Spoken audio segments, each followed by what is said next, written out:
Hola, ¿cómo están? Hoy vengo a enseñarles el segundo método de cómo espiar las llamadas de tu móvil apagado o encendido. Como enseñé en un video anterior, es cómo desviar la llamada y SMS de este teléfono a otro teléfono. Hoy vengo a enseñarles otra manera, pero antes la intro.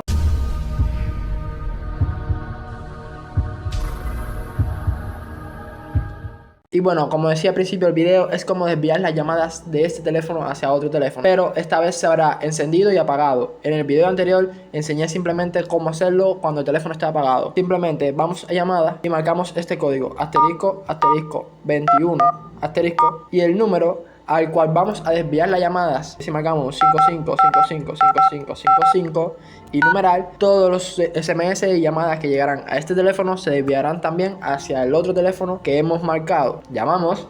Como podrán ver, se ha desviado la llamada. ¿Cómo podemos saber si en verdad se han desviado la llamada? Simplemente tenemos que marcar asterisco numeral 62 numeral, llamar. Y como podrán ver, se ha desviado toda la llamada hacia el número que acabo de marcar. En el video anterior enseñaba cómo hacerlo, pero no enseñé cómo desactivarlo. En este video enseñaré cómo desactivarlo. Para el primer código que enseñé en el video anterior, que fue asterisco, asterisco 62, asterisco y el número que podía desviar la llamada de numeral, así es como se desviaba. Igual que con asterisco, asterisco 21, asterisco, numeral, que acabo de enseñar en este video también.